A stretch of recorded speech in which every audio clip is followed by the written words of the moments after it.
reste la case Catherine, et on l'a pas bon, la vie ou imagine. Alors, lorsque Cagnard est prêt, qu'il est parti chez l'éditeur et revenu, voici ce que cela donne. Je les mets ici parce que ce sont des beaux livres et je les mets avec les beaux livres, les livres de BD et par exemple, voilà, Chronique du léopard d'Apollo et de TM, le livre qui vient d'être fait par Bopoc sur Michel Faure et puis bien sûr les Marbouillas et les 36 BD. Alors voici donc tous les cagnards que nous avons réalisés. Les voici. Alors vous voyez que ce sont toujours de belles couvertures. Le choix d'André, c'était de faire un format qui corresponde exactement à une tablette. Comme ça, on le lit facilement et rien ne vaut le papier, c'est la modernité, le papier. Alors, vous voyez, les premiers numéros ont été dessinés deux couvertures de Bruguera. Celui-ci est épuisé. Là, pour le numéro 2, une couverture de Coran Botts, qui est revenu à La Réunion récemment et a fait une fresque à la Cité des Arts. Ensuite, il y a ce numéro 4 qu'on a encore et qui est un beau dessin d'Hippolyte. Le numéro 5, je vous l'ai montré, le numéro 6 aussi. Alors, parlons maintenant des auteurs. Au départ, je vous ai dit, dans les 3 premiers numéros en tout cas, c'était la bande d'André, si on peut dire. Alors il y avait du théâtre Vollard, il y avait Emmanuel Jeanbrun qui s'est mis à écrire des nouvelles. Bon, vous connaissez son œuvre théâtrale, mais il s'est mis à écrire des nouvelles pour Cagnard. Écrivait également dès le premier numéro Apollo, qui est un scénariste de BD, mais qui n'avait jamais écrit de nouvelles. Donc il s'est mis à écrire des nouvelles.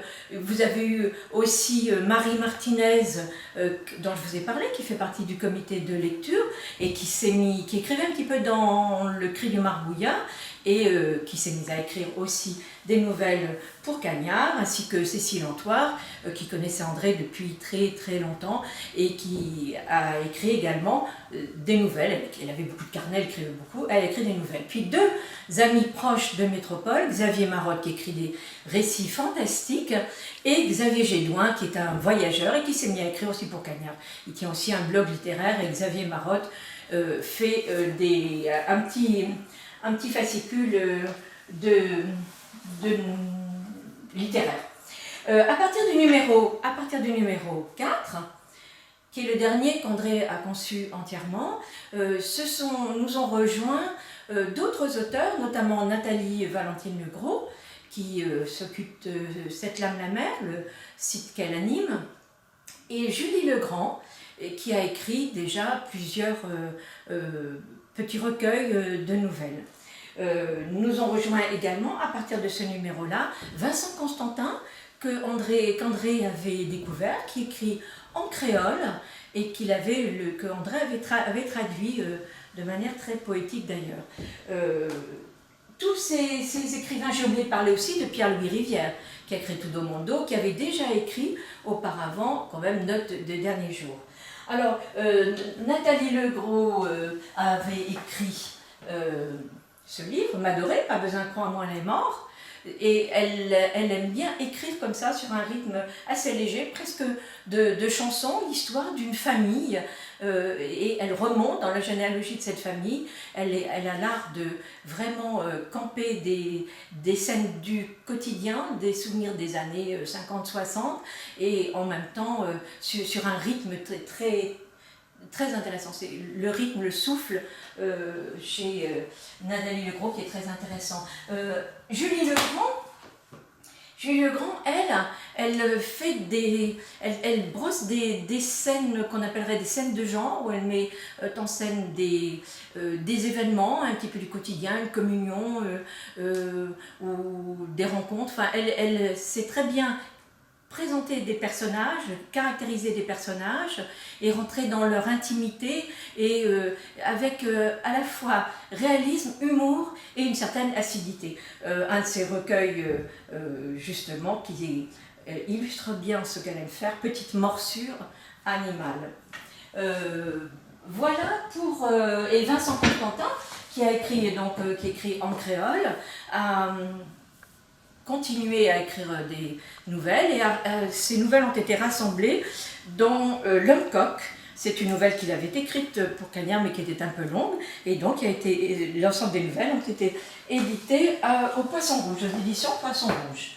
Donc voilà, et j'avais mis ici bien sûr pour les 20 ans du théâtre Vollard pour rappeler ce que faisait Emmanuel Gendrin qui, vous savez, s'est emparé de l'histoire réunionnaise, des mythologies, avec beaucoup de manière très comique, très alerte, très enlevée. Voilà pour les écrivains confirmés, habituels de Cagnard. Et puis, pour ce numéro 5, nous l'avons fait donc après la mort d'André, mais il était en cours. Et nous avons, jusqu'à ce numéro-là, vous voyez que le sous-titre était « On vous raconte des histoires ». André aimait jouer sur les mots, sur le double sens de raconter des histoires. À partir du numéro 6, nous avons mis comme sous-titre des nouvelles de la Réunion et du monde entier qui l'entoure.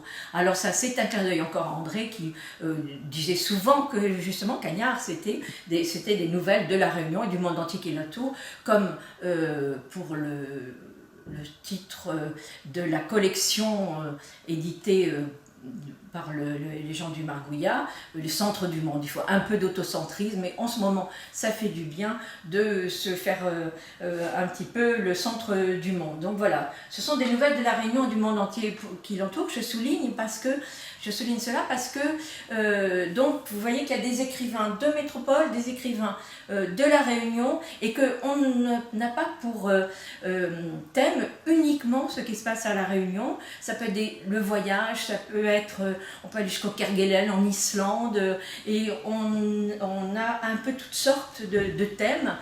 Chacun a choisi, ce qui compte c'est l'écriture, l'humour, la poésie, la singularité, c'est cela qu'on recherche dans ces nouvelles. Alors, se sont ajoutés pour ce numéro qui va paraître, pour ce numéro 7.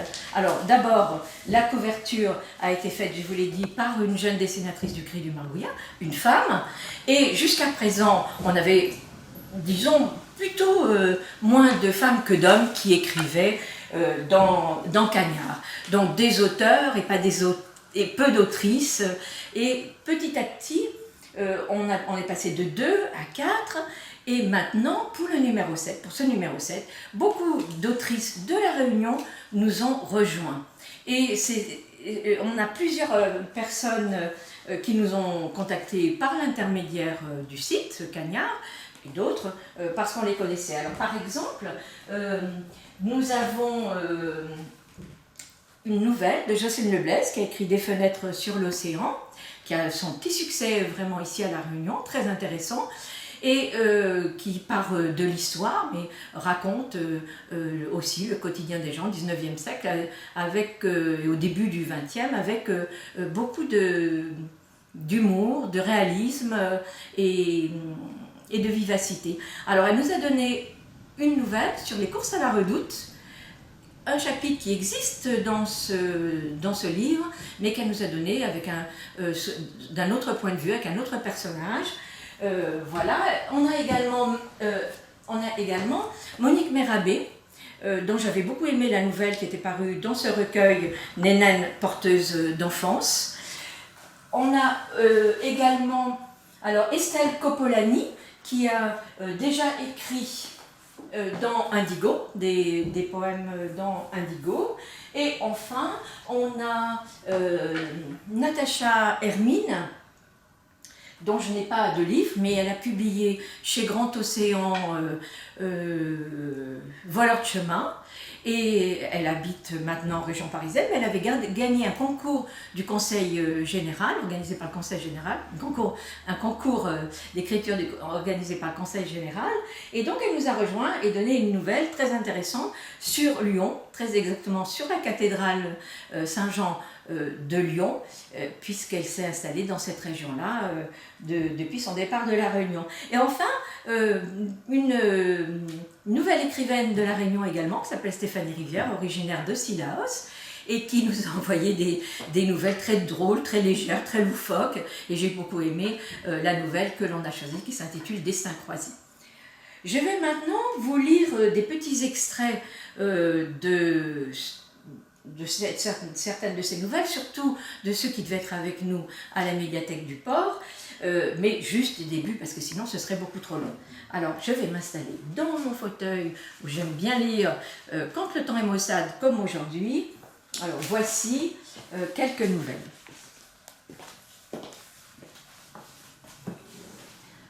Alors d'abord, je ne résiste pas au plaisir de vous lire dans le Cagnard numéro 6, Emmanuel Jeanbrun, Tout Seigneur, tout honneur.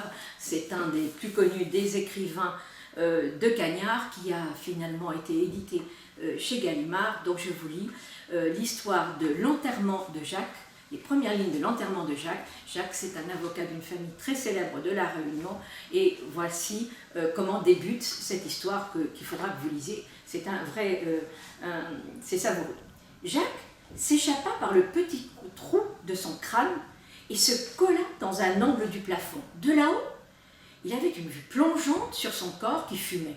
Un cigare Oyo de Monterrey double Corona, c'est d'actualité, tombé de ses lèvres, mettait le feu à sa braguette.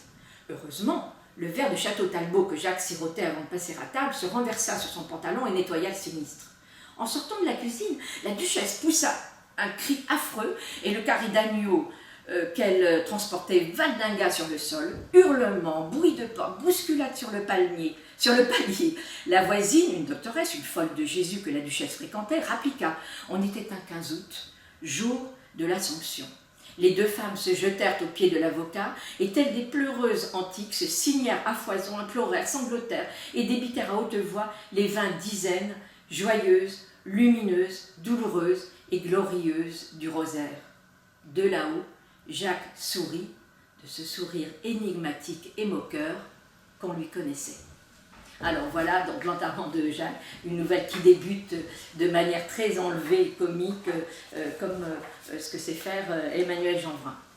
Après, donc Emmanuel aurait été avec nous, bien sûr, à la médiathèque du port et à la bibliothèque Alain Lorel. Une autre nouvelle de Vincent Constantin, qui aurait dû être avec nous également et qui n'a pas eu le temps d'écrire de nouvelles pour le dernier Cagnard. Alors, il écrit en créole, je vous lis le titre créole, mais je vous lirai en français, j'ai peur d'écorcher le créole. La ligne sans corail, la lune et le corail. Il était 10h du matin. Le soleil resplendissait dans le ciel bleu. Silvio et Ketaka marchaient sur la plage de Saint-Pierre. Le vent était nul, la mer était d'huile. Le lagon bleu cristallin caressait le sable d'or. Juste en face du poste de secours, une longue frange du platier corallien s'étendait des brisants jusqu'à quelques mètres de la plage. « On va longer ces coraux et trouver un coin tranquille à proximité des brisants, a dit Silvio. « D'accord ?» a répondu Ketaka. D'ordinaire, la plupart des nageurs ne s'éloignaient guère de la plage. L'endroit que Silvio et Ketaka voulaient rejoindre était désert. Ils sont entrés dans l'eau. Il était en short de bain. Elle portait un bikini blanc sur sa peau noire. Ils se sont embrassés, puis chacun équipé seulement d'une paire de lunettes de plongée, ils ont commencé à nager. Alors, le style de Vincent Constantin est très poétique, très sobre, et parfois d'une certaine violence, avec beaucoup de sensualité. C'est une écriture très particulière et c'est très beau à lire en créole et même en français, puisque la traduction est toujours quand même très Laisse-moi aller mon côté, comme si moi ton garçon.